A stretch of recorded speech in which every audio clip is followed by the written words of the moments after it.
Hello, everyone. Hello, hello, hello. Hi. There we go. There it is. Hello. I could be the only one. Hello. Hello, Roshi. Hello. I was asked to give a talk today about Tana, which, as we discussed this morning in Sanskrit, means craving or thirst. The literal translation is thirst. I have a friend named Niles who is a luthier. He builds guitars. He also owns a lot of guitars. And I own more than one guitar. And we have often compared guitars with each other. And I asked him the other day, do you have any new guitars to tell me about? And he said, no. And I said, why? And he said, I got tired of the thirst. I said, I'm taking a break from acquiring new guitars. I got tired of the thirst. I want to appreciate what I have. For me, the correct number of guitars is n plus 1. However many I have plus 1 is how many guitars I want. Marina's the same way with dogs. N plus 1. And if anything were to happen to her mom, we would go from having 3 dogs to 4. If anything were to happen to my dad, we would go from 3 to 4. If something happens to both of them, we're going to have 5. So that would feel like a lot to me, but it would feel great to her. And then she'd want 6. Pretty much can guarantee you that. I haven't seen the other dog. You have a third? Yeah, the third one is semi-retired. She comes to work every now and then. Oh, actually, I do remember. Yeah. She's almost 11 and she's just kind of slow. She gets a lot of excused absences. Anyway, you can all probably think of something or a number of things that you want as much as you have plus a little more. Maybe it's clothes, maybe it's jewelry, maybe it's love, maybe it's guitars. But Tana is ever present, and it is the second noble truth that the Buddha taught. The first noble truth is what? Dukkha, that's right. The presence of dissatisfaction, suffering, unhappiness. So it's very interesting to me that the first 2 things he taught are that to be human is to have dissatisfaction, and to be human is to have desire. And there's a correlation between your level of desire and your level of discomfort. Sometimes people misinterpret this to mean you should extinguish all desire, but that's problematic. Because all of you have a desire to learn the Dharma, or you wouldn't be listening to my voice right now. And that is not a bad desire. Or you have a desire to not be questioned as to why you weren't where you were supposed to be when you were supposed to be there. Also not a bad desire. Baxter has a desire for Willow to not exist. It's probably a neutral desire. Leave your brother alone. He's nothing. Adult dogs hate puppies. Just hate them. Anyway, if you do not have a desire to eat, you wouldn't be alive. If you didn't have a desire to drink liquids, you wouldn't be alive. If there was no desire to procreate, we wouldn't have a species, So not all desire is bad. Like if you're cold and you desire to be warmer and you put on a coat, that's not a bad desire because, if you freeze to death, obviously you're not much use to anybody. So not all desire is bad. It's just the insatiability of it. The fact that we always want more, or we always want different, or we always want different and more is very challenging. And the Buddha was very, very clear with regards to his teachings that if I'm speaking in the first person the way the Buddha would speak, this is my experience. If you find it useful, great. But this is my experience. And he repeatedly said you should be a light unto yourself. In other words, you shouldn't look to me to light your way, because it's your life. Reminds me a little bit of a number of years ago, I was at a public talk and I heard a student of a Tibetan Rinpoche, which is kind of like the equivalent of a Roshi in the Zen lineage. This person was not my teacher, but it was the questioner's teacher. She said, I need your advice on how to practice more. And by the way, I want to apologize to you that I haven't been practicing more. So it'd be like if one of you said to me, Roshi, I'm sorry, I haven't been sitting more Zazen. So the Rinpoche said, I don't care. I don't care that you're not practicing. It's your life. It doesn't matter to me. I thought that was super interesting. I actually do care whether you guys practice or not, but it's because I care about you and I think your life will go better if you practice more. But it's not any skin off my nose if you don't practice. It's fine. And that's very much in keeping with the Buddha's teachings of, this is my experience. If you find it helpful, that's great, but I'm not trying to make you do anything. So, immediately after his enlightenment experience, when his fellow Hindu monks were bothering him to explain what change had come over him, he really demurred. He didn't want to teach. He didn't want to be famous. He didn't want anyone to bother him. He just wanted to enjoy living as an awake person. But the change in him was so profound that people really insisted that he do so. So he reluctantly said, okay, well, the first thing I've noticed is that it seems like we're unhappy a lot. Dukkha. The second thing I've noticed is it seems that we always want more. Tanha. So this is not him telling us how it is. This is him telling us his observation, his experience.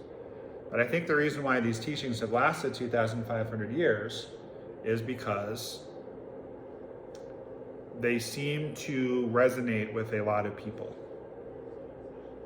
Like, I don't know about you guys, but I am often not quite happy with how things are going. In this moment, I wish more of you were looking at me and nodding and engaging, like, wow, he's really changing my life, right? And I'm not even kidding, I would like that. One of the things you have to learn as a teacher is to not have a big agenda. But, you know, of course we all have an agenda. We want to be appreciated and cared for and feel like we're making a difference, of course. It's also an example of Tanha. I wish there were more people in the room. I wish there were more people subscribed to the YouTube channel. I wish there were more. I wish I had more Dharma heirs. I have 2 wonderful Dharma heirs who are both actively teaching the Dharma. What more could I ask for? Well, the answer is contained in the question, what more could I ask for? More. Just more. N+1. More.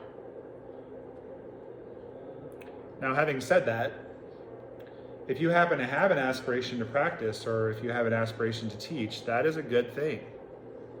Having that thirst. Thirsting for knowledge, thirsting to help others, thirsting to make a difference in the world, those are all good things. But what seems to get us turned around is when we can't appreciate anything. If you have a certain amount of money and you wish to have more so you can have a more comfortable lifestyle or you can help people or whatever, that's fine. But I know people who have literally millions of dollars who are miserable. They can't appreciate it. My Japanese is halting at best, but I have been told that my Zumi Roshi, the root teacher in our lineage, used to have a phrase in Japanese, asa ni ko. Asa ni ko, which, from what I understand, means let us appreciate. So he might be seeing a sunset and standing there, and a student might walk by and be looking at it with him, and he said, asa ni ko. Let's appreciate this. Let's appreciate this moment.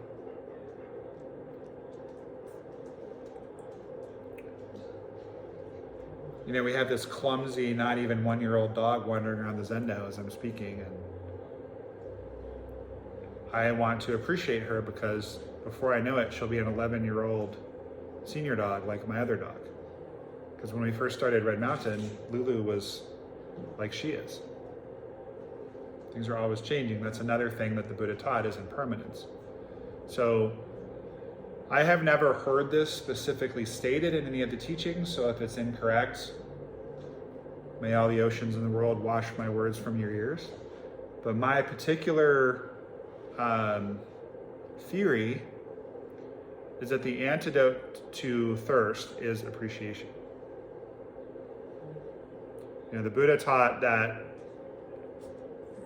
you know, if you reduce your thirst, you'll reduce your suffering, and the way to do that is the Eightfold Path. But if you look at the Eightfold Path, which we went over last week, a lot of it is really appreciation based, you know, right understanding, right view, right intention. These are all ways of working with your mind and understanding what's going on and appreciating what's happening.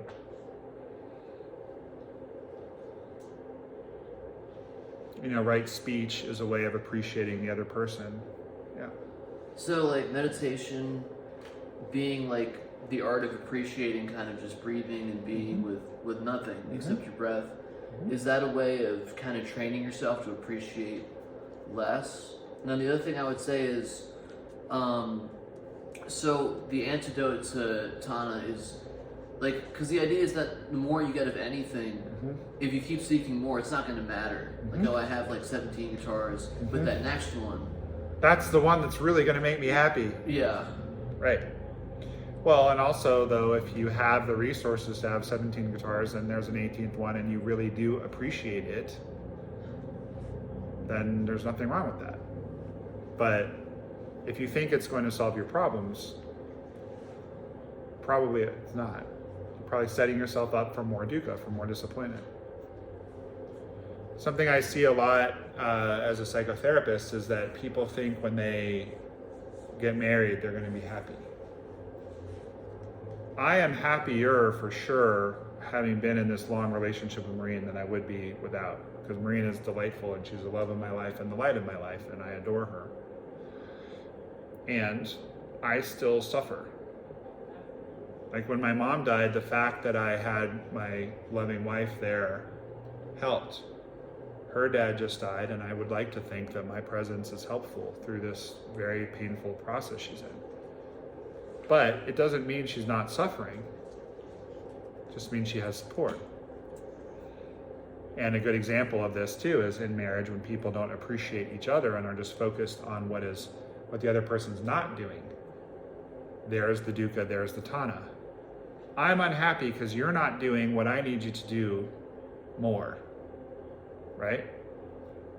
And so those marriages often don't end up going very well. They either fall apart or they become very toxic because you're not appreciating one another. I write down every morning 10 things I'm grateful for. It's a practice I've been doing for many years that a friend of mine turned me on to, and he sends me his list, I send him my list. It's a discipline of your mind in the same way that sitting quietly and just breathing, and it allows you to train your mind to appreciate the moment. But you have to train yourself to do it, because I think our minds default to shit shopping. Y'all know what shit shopping is? Looking for the negative. If you're looking for negative, you're going to find it. If you're looking for positive, you're going to find it. But if we learn how to appreciate ourselves and appreciate one another and appreciate what we have, then the Tana does start to reduce. I can focus on how much I miss our dogs who've passed away, or I can focus on the dogs that we have. You know? I can fixate on the fact that Lulu probably will not be alive in a couple years, or I can focus on the fact that she's alive and enjoy the time with her. Right? And here's the irony.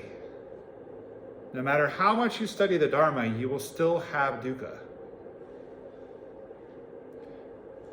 No matter how much you study the Dharma, you will still be unsatisfied sometimes. You'll still have cravings sometimes. You'll still wish things were different sometimes. The Four Noble Truths of existing, of being a human being. It is just the truth, according to the Buddha's experience. However, you can dramatically reduce it. And, not to get too heavy, but I mean, what are some of the benefits of dramatically reducing it? Well, I used to hate myself, and now I love myself. That's not a commercial for me, that's a commercial for the practice. I used to want to kill myself, and now I want to be alive for as long as possible. This is all true. It's not making it up. I used to have a very, very quick temper, very quick to get angry and to attack, to fight back if I felt attacked. And now I'm pretty calm. I have a pretty long fuse. I don't think any of you in this room have ever seen me lose my temper. I don't think. Is that true? Yeah. You might have seen me speak firmly to you when you really needed that, right? But that's different from losing my temper and flying off the handle. That's me trying to be helpful. And I remember when I was a young Zen student, like many of you, I would hear my teachers say, "I don't have anything to give you." And I would go, "Oh, yeah, but teach me something." Or I'd pass a koan and they would remind me, sooner or later, there's no more koans, there's just your life. I go, "Okay, but what's the next koan?" That's just the nature of it. I have nothing to give you guys. The Dharma is transmitted from mind to mind in a very ephemeral way. But it's more about revealing what is already in your mind. I'm not giving you my enlightened mind. I'm just revealing your mind. The good part of your mind, the awake part of your mind, the capable part of your mind, the part of your mind that loves yourself and loves others, part of your mind that is capable of appreciation and gratitude and presence.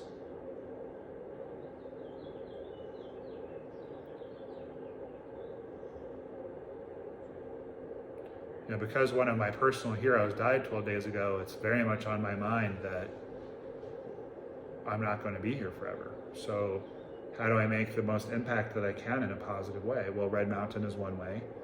Passing on the Dharma and supporting my Dharma heirs is one way. Being a good father and husband is one way. But I have some Tana for making a bigger impact.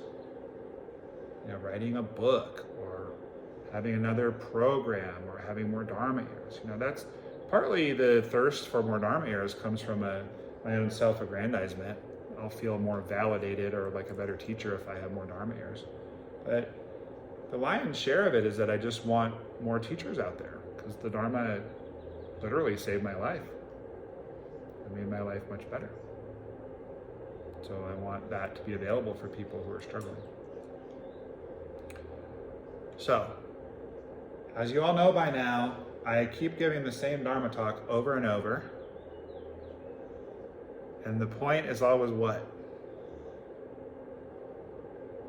Be mindful, pay attention. Be mindful and pay attention. That's exactly right. See, he's heard a lot of these talks, so he knows that. Be mindful and pay attention. These are all just variations on that theme. So, in this particular case, be mindful of your negativity. Be mindful of your craving. Be mindful of your dissatisfaction. Be mindful of the illusion that if only fill in the blank would happen or would be acquired, then I wouldn't suffer anymore. That doesn't mean you shouldn't try to improve your life. You absolutely should. But you should try to improve your life so that you don't suffer as much and so you can help others not to suffer as much. Not because you think it will completely cure your suffering.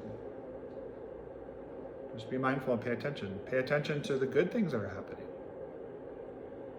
If you really enjoy these talks, you could be grateful that you got to hear the Dharma today. If you don't enjoy them, you could be grateful that it's going to be a pretty short one. It's a win-win approaching life this way.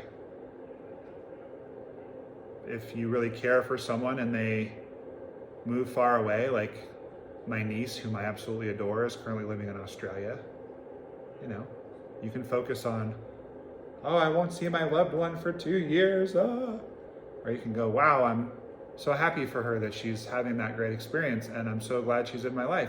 I'm so glad I have someone to miss. A lot of people have no one to miss.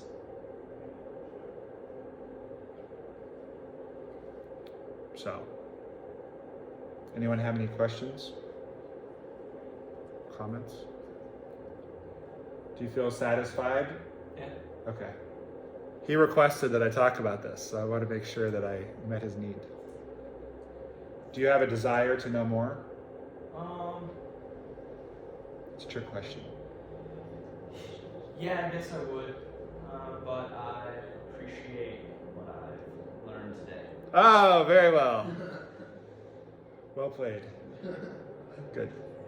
I'll just keep coming back and I'll teach you more. Yeah. All right, everyone. I hope you all have a beautiful weekend. Keep your intentions, move toward your goals.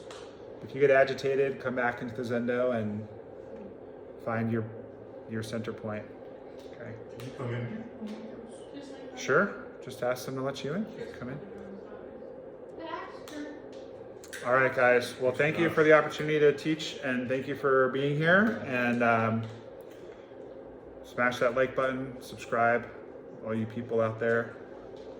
We'll see you next time.